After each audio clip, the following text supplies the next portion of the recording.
తాకట్లో ఉన్న బంగారాన్ని విడిపించి ఆ రోజున మార్కెట్ ధర కట్టి మిగిలిన డబ్బును మీకు అందిస్తుంది కొమ్మూరి గోల్డ్.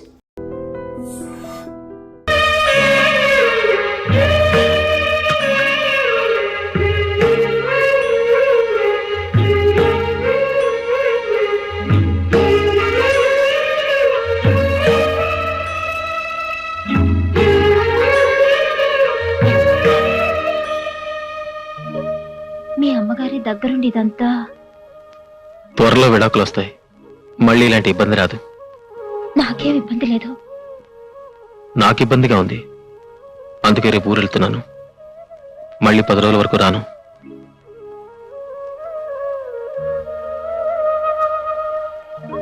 మొదటి రాత్రి దేవుడే నీ భర్త అయ్యాడని మురిసిపోయావు.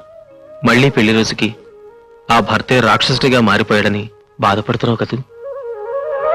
బాధపడ్డానికి నేను దేవతని కాదుగా. ఇదేమిట్రా ఇప్పుడు మెడ్రాస్ దేనికి? మద్రాస్ అపోలో హాస్పిటల్ పనుంది. 10 రోజుల్లో వస్తా. అప్పుడు వసంతం తీసుకెళ్ళు. పనైన వెంటనే ఇద్దరు కలిసి తిరుపతి వెళ్ళండి. అవునరా, పెళ్ళైన తర్వాత మీ దంపతులు ఇద్దరు తిరుపతి వెళ్ళారు కదా, వెళ్ళండి. ఆ మాటే ఆయన చెప్పారు. నేనే వద్దన్నాను. నాకు ఒంట్లో బాగుండడం లేదు, నీరసంగా ఉంటుంది. ఒంట్లో నీరసంగా ఉంటుందా? ఒరేయ్, నీ భార్యకి ఒంట్లో నీరసంగా ఉంటుందంట. అదేదో కాస్త పరీక్షించు. ఏవోయ్, నీ కొడుకు నన్ను త్రాసం చేసేట్టున్నాడు. చూడు చూడు. ఏమ్మా? అదేం లేదత్తయ్య. ఇంకా టైం ఉందలారా. అమ్మా వెళ్ళొస్తాను. ఆరోగ్యం జాగ్రత్త. డాడీ వస్తాను. రేపు పెట్టి తీసురా. ఒరేయ్ డాక్టర్, అస్తమానం ఊళ్ళు తిరగడం కాదు, కాస్త భార్య ఆరోగ్యం కూడా చూసుకుంటూ ఉండు. ఎలాగో ఇందరూ వచ్చాం కదా, మైసూరు వెళ్ళి బృందావన్ గద్దె చూసేద్దాం. మన హనీమూన్ ఋతువులు గుర్తుకొస్తున్నాయి. ఊరుకోండి.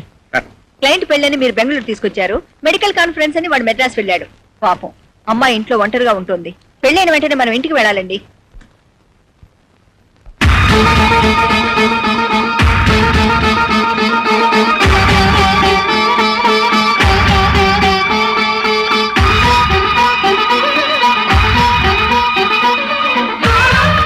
ఏమండి, కొంచెం తలుపు తెరవండి.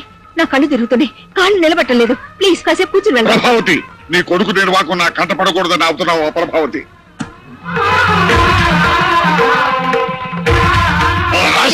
మాట వినండి. చూస్తే మన పరువు పోతుందండి.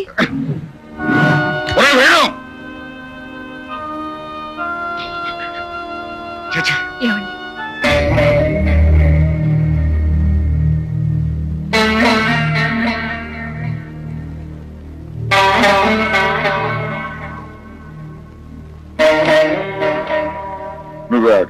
తర్వాత ఎత్తేమిటో తెలియటం లేదండి. మీకు తెలియకపోవడం ఏమిటత్తయ్య? లేదమ్మా, ఒక్కొక్కప్పుడు ఎటు అడుగు వేయాలో అర్థం కాదు.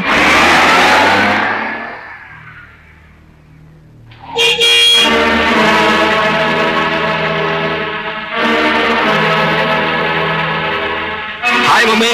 Hi daddy. మీరింకా రాలేదని అత్తయ్య బెంగ పెట్టుకున్నారు. బెంగెందుకు? నేనేమన్నా చిన్నపిల్లనా? మీ అమ్మ పిచ్చిదిరా. నువ్వింకా చిన్నపిల్లాడివే అనుకుంటుంది పాపం. నువ్వేం తెలియపోయావో దానికేం తెలుసు. మంచి గంధంతో చేసిన ఈ కృష్ణుడు బొమ్మ మీకోసం తెచ్చాను డాడీ. నువ్వు వెళ్ళింది మద్రాసు కదరా, ఇవి అక్కడ దొరకవుగా. ఎక్కువగా మైసూరులోనూ బెంగళూరులోనూ కదా దొరుకుతాయి. లేదు డాడీ, మెడ్రాస్ ఎయిర్పోర్ట్ లో కూడా ఉన్నాయి. అమ్మ వసంత, వెళ్ళి హీటర్ ఆన్ చేసి వాడి స్నానానికి భోజనానికి ఏర్పాటు చూడు. అలాగే అత్తయ్య.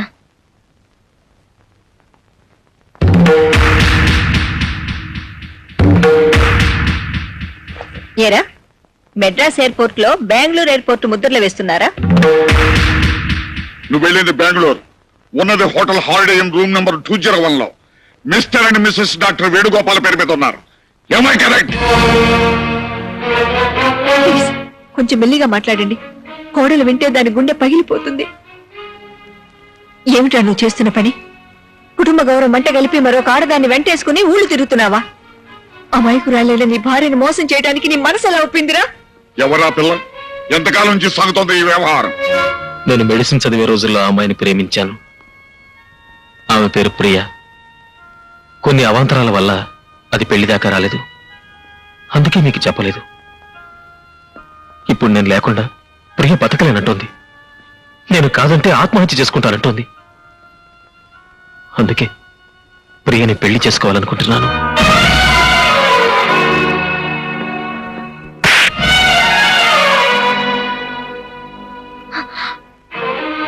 మళ్ళీ పెళ్ళే? కట్టుకున్న పిల్ల ఉండగా మరో పెళ్లి చేసుకుంటానంటావురా? ఆ మాట అంటానికి నీకు నోరెలా వచ్చిందిరా?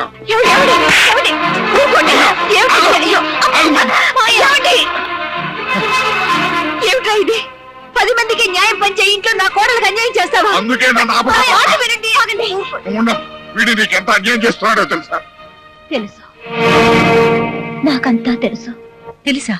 ఏం తెలుసు? జరిగింది, జరుగుతున్నది కూడా. వసంతకంతా చెప్పాను. విడాకులు తీసుకున్న తర్వాతే ప్రియతో పెళ్ళని. విడాకుల? వసంత అంగీకారం లేదే నీకే కోర్టు విడాకులు ఇవ్వదు. వసంత అంగీకరించడం, సంతకం పెట్టడం, విడాకుల కోసం కోర్టుకి అప్లై చేయడం జరిగిపోయింది. వసంత, వాడు చెప్పేది నిజమేనా?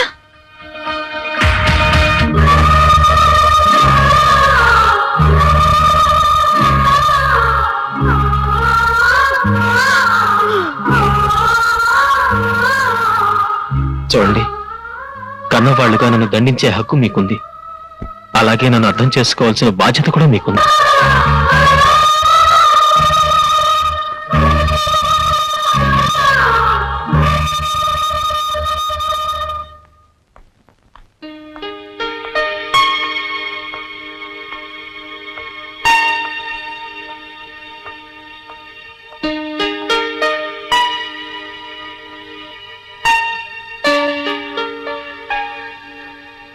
ఏమైంది వేణు, అలా ఉన్నావే? నిన్నే వేణు, ఏమైంది? మన విషయం ఇంట్లో తెలిసిపోయింది. దాంతో నేనే నిజం చెప్పేశాను. గొడవైందా? పెళ్లికి ముందు నేను ఎవరిని ప్రేమించానన్నా వాళ్ళు కాదనేవారు కాదు. కానీ ఇప్పుడు ప్రేమించిన అమ్మాయి కోసం కట్టుకున్న భార్యకి విడాకులు అనగానే ఐఎమ్ సారీ, నా వల్ల నువ్వు ఎన్ని బాధలు పడాల్సి వస్తుంది. ఇంతకాలం ఈ విషయం వాళ్ళతో ఎలా చెప్పాలని మదనపడ్డాను. మంచి వచ్చేలో మనసు ఇప్పి చెప్పేశాను. నన్ను అర్థం చేసుకోమని ప్రార్థించాను. నువ్వేం ప్రార్థించినా వాళ్ళకిది మనోవేదనే వేణు. అవును, ఇట్స్ ఆల్ రైట్. ఎప్పటికైనా నన్ను అర్థం చేసుకుంటారని నా ఆశ. ఎందుకు చేసావి పని? గొర్రె గేదె కూడా తనని మందలోంచి లాగేస్తే గోల చేస్తాయి, గొంతెత్తి గొడవ పెడతాయి. వాడు గుట్టుగా నువ్వు భార్యవి కాదని నీ గొంతు కోస్తుంటే నోరెందుకు మెదపలేదే? మాట మాత్రమైన మాట ఎందుకు చెప్పలేదే? అవి విడాకులని తెలిసి నువ్వెందుకు వేలముద్ర వేశావే? ఈ తాళిపొట్టు ఉంచుకోవచ్చన్నారత్తయ్య. అయ్యో, ఆ తాళిబొట్టేనే ఈ దేశంలో ఆడదాని స్వేచ్ఛకు తాళం. అమ్మా నాన్నలకు దూరంగా బతకమనేది ఆ తాళి. తన తోబుట్టుల్ని కలవలేని స్థితిలోకి తెచ్చేది ఆ తాళి. భర్త బలహీనతల్ని అర్థం చేసుకోమనేది ఆ తాళి. నచ్చని కాపురంలో గొంతెత్తకుండా చేసేది ఆ తాళి. కానీ వాడు విడాకులు ఇస్తానన్నా కూడా ఆ తాళే నీ నోటికి తాళం అయింది అంటే ఇక ఆ భగవంతుడు కూడా నిన్ను కాపాడలేడే. విడాకులిస్తే నన్ను మీ దగ్గర ఉండనివ్వరా అత్తయ్య?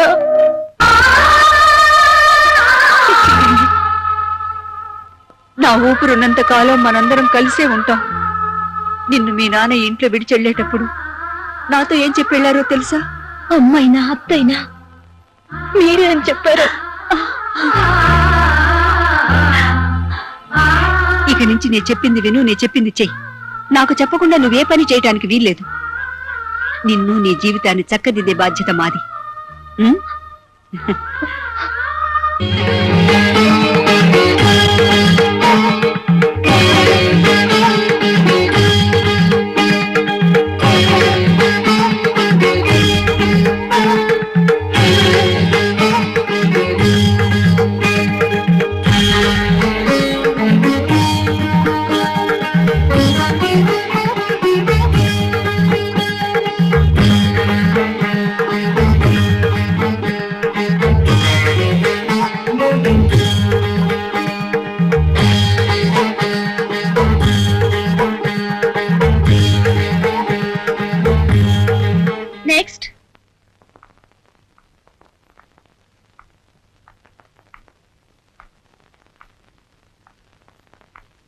ఏమిటి ప్రాబ్లం?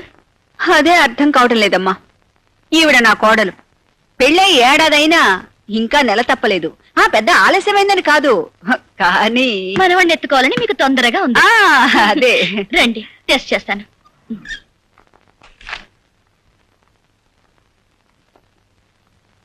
మేడం, మీరు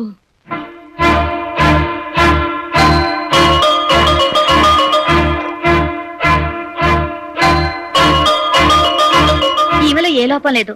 మీ అబ్బాయిని ఒకసారి పరీక్ష చేయించుకోమనండి. అయితే లోపం మావాడిదే ఉంటుందిలేమ్మా. పరీక్ష చేయకుండానే ఎలా చెప్పగలరు? మా వాడు దీన్ని పట్టించుకోకుండా తిరుగుతున్నాడమ్మా. వాడు తనతో పాటు పనిచేసే అమ్మాయి మోజులో పడ్డాడు. మావాడికి బుద్ధి లేదు సరే, ఆ పిల్లకైనా బుద్ధి ఉండద్దు. చదువుకున్నావే, దేశాలు తిరిగావే, నీ మొఖం మండ. నీకు పెళ్ళైన వాడే కావాల్సి వచ్చాడంటే ఏమండి? నువ్వు అన్నం తింటున్నావా, గడ్డి తింటున్నావా? నీలాంటి దాన్ని చెప్పదో కొట్టినా పాపం లేదు. ఏమండి? అయ్యో, ఇలా అడిగేవాళ్ళు లేకనే అది రెచ్చిపోతుందమ్మా. సరే సరే, ఈ మందులు వాడండి. బుట్టెడు మందులు ఇంట్లో ఉన్నాయి. దాని మొగుడు డాక్టరేనమ్మా. దానికి కావాల్సింది మందులు కాదు, మొగ్గుడు. ఈమె మొగుడు డాక్టరా? అతని పేరు? అడుగో మాటల్లోనే వచ్చాడు, వీడే దాని మొగుడు.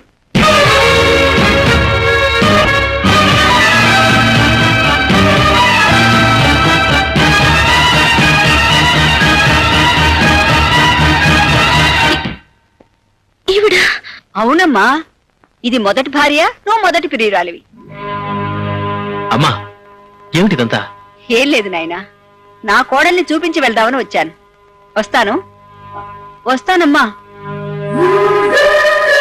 ఎక్స్క్యూజ్ మీ, కొంచెం దారిస్తారా? బాబు, ఈ 1,00,000 ఉంచు. మిగతా 50,000 రేపు రిజిస్ట్రేషన్ రోజు ఇస్తాను జయరామ్జీకి. అలాగే సార్.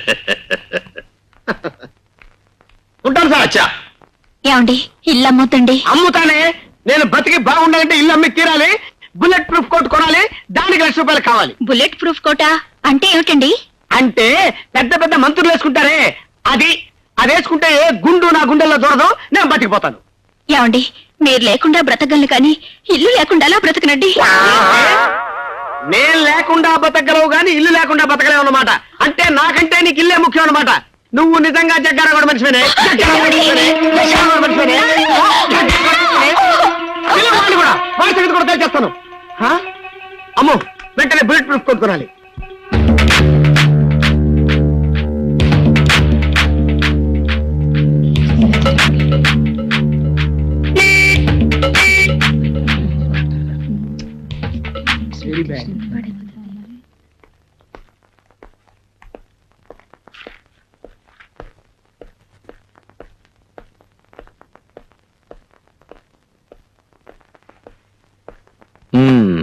ఏమిటి డాక్టర్ గారు పేషెంట్ లా కూర్చున్నారు?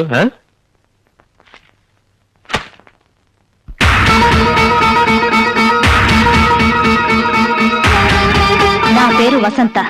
ప్రస్తుతం డాక్టర్ వేణుగోపాల్ గారి భార్యని. 15/7/94న మేమిద్దరం కోర్టు ద్వారా విడాకులు తీసుకోబోతున్నాం. మరుసటి రోజు నేను ఇంకో పెళ్లి చేసుకోవాలనుకుంటున్నాను.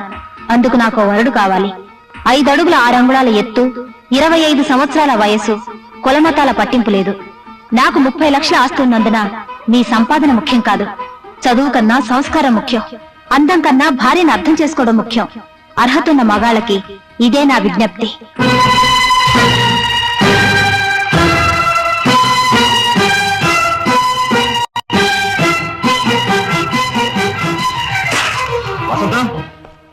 వసంత,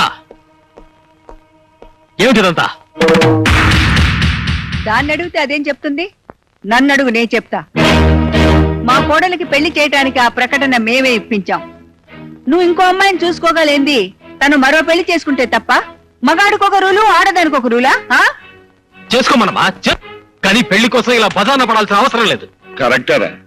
నువ్వంటే మగాడివి, బజారంటి వాళ్ళతో 10 మంది ఆడపిల్లలను చూస్తావు, నీ ఇష్టం వచ్చిన అమ్మాయిని సెలెక్ట్ చేసుకుంటావు. సారీ, ఆల్రెడీ సెలెక్ట్ చేసేసుకున్నావు కదా. మరి వసంత్ అంటే ఇంట్లో ఉండే పిల్ల, ఎక్కడికైనా వెళ్తుంది, ఎవరిని చూస్తుంది. అందుకని ఈ విధంగా పేపర్ ప్రకటన ఇచ్చి ఆ వచ్చిన వాళ్ళలో తనకు నచ్చిన వాడిని సెలెక్ట్ చేసుకునే కర్మ పట్టింది. దెబ్బతిన్న మనిషి కదా, జాగ్రత్త ఎక్కువ తీసుకుంటుంది. ఏ జాగ్రత్త తీసుకోవచ్చు, ఎవరినైనా ఎన్నుకోవచ్చు. కానీ ఈ హడావుడంతా ఇంకా విడాకులు రాకుండానే నా భార్యగా ఉండగానే చేస్తే ఎలా చెప్పండి ఆ? అదేమిట్రా నువ్వింకా వసంత మొగుడుగా ఉండగానే విడాకులు రాకుండానే మరో అమ్మాయితో కాపరమే చేయగలింది వసంత్ ఇంకో మొగుడు వెతుకోవటం తప్ప నీకో న్యాయం ఆ అమ్మాయికో న్యాయమా ఆ వసంత బజార్కి వెళ్ళి నీ పెళ్లికి కావాల్సిన నగలన్నీ కొనుక్కొద్దాం పదా. అమ్మా వసంత ఫోటో ఇవాళ్లే పేపర్లో వచ్చింది, ఇప్పుడు బయటికి వెళ్తే ఎలా? ఏరా వెళ్తే ఏమైంది? 10 మంది ఆడు వెంట పడతారు. వెంట పడనేరా? పెళ్లి కూతురన్న తర్వాత 10 మంది మగాళ్ళు చూడరా? చూస్తారు కాబట్టే పరువు పోతుంది. ఆ పరువు ఎప్పుడో మన ఇంటి నుంచి పారిపోయి దాని పరువు దక్కించుకుందిరా. హలో వసంత్ గారి ఇల్లే ఉండండి ఉండండి. ఎవరండి? ఎవరో పెళ్లి కొడుకు వసంత ఇంటర్వ్యూ కావాలట, ఎప్పుడు రమ్మంటారు అని అడుగుతున్నాడు. రేపు ఉదయం 8 గంటలకు రమ్మనండి. అలాగే రేపు ఉదయం 8 గంటలకు రండి. అలాగే. ఒరేయ్ డాక్టర్, నువ్వు వచ్చిన వేళ విశేషం ఏంటో గాని నీ పెళ్ళానికి మంచి మంచి సంబంధాలు వస్తున్నాయిరా. ఇప్పుడు ఆ మాట్లాడింది నూజివీడి జమీందారు గారు అబ్బాయిట. రేపే నీ పెళ్ళానికి పెళ్లి చూపులు. డాడీ అసలు ఈ పెళ్లి మీ చేత జరగడం ఏంటి? అలా అడిగావు, బాగుంది. ఎప్పుడైతే మాతో చెప్పకుండా నువ్వు ఆ అమ్మాయిని పెళ్లి చేసుకోవడానికి ఒప్పుకున్నావో అప్పుడే మీ అమ్మకు నీ మీద నమ్మకం పోయింది. రేపు ఆ అమ్మాయి వద్దంటే నువ్వు మాకు తలగొరువు పెడతానికి రావేమోనని మీ అమ్మ భయం. అందుచేత కోడలికి పెళ్లి చేస్తే ఆ వచ్చే కొడుకు వరసవాడైనా తలగొరువు పెడతానికి వస్తాడేమోనని మీ అమ్మ ఆశరా. డాడీ అవునరా, ఇంట్లో ఉన్న మాకు తెలియకుండా కోడలి చేత వేలు ముద్ర వేయించుకున్న తర్వాత ఇంకా నీ మీద నమ్మకం ఎలా ఉంచుకోమంటావు? అదే మీ నిర్ణయమా? అవును. వస్తా. నిజంగా వస్తుండు, నిన్నెవరు అడ్డు పెట్టారు?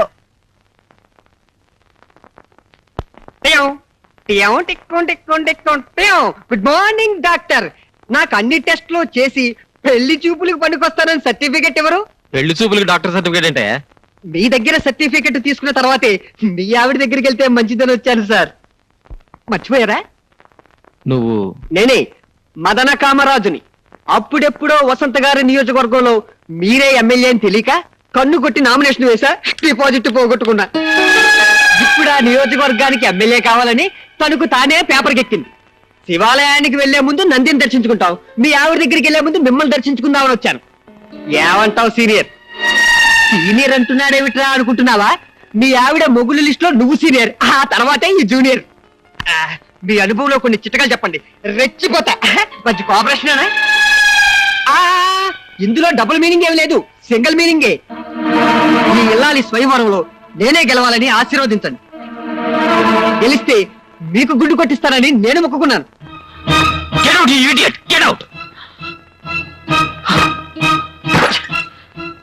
Venu Venu relax relax. Bloody blackguard. ఏంటి ఈరోజు ఏదో మూడీగా ఉన్నావు? ఏం లేదు, ఐఎమ్ ఆల్ రైట్. మధ్యాహ్నం జరిగిన దాని గురించా? ఈ పేపర్ ప్రకటన ఇచ్చి వసంత నన్ను అడుగడుగున అవమానాలు పాల్చేస్తోంది. Venu take it easy. రేపు విడాకులు తీసుకున్న తర్వాత తనకు తోడు కావాలి కదా, వెతుక్కుంటే తప్పే ఉంది. Senior senior senior. Bloody rascal. అటు ఇటు కాని హృదయం కోసం. సీనియర్ కొత్త నియోజకవర్గమా? సూపర్ సెలక్షన్ అయ్యా. You? సుడిగాడివయ్యా. మల్లెపూలు వదిలేసావు, రోజా పూలు పట్టేశావు. వదినా, నీతో నాకు ఎప్పుడు ఏ అవసరం ఉంటుందో ముందుగా చెప్పలేను. నా పేరు మదన కామరాజు ఫ్రమ్ శృంగారపు కోట. అంత శృంగారమే. నేను మీ కాబోయే శ్రీవారి శ్రీమతి పెళ్లి చూపులకి అప్లై చేశా, రమ్మంది, వచ్చేసా. అదిగో అక్కడుంది.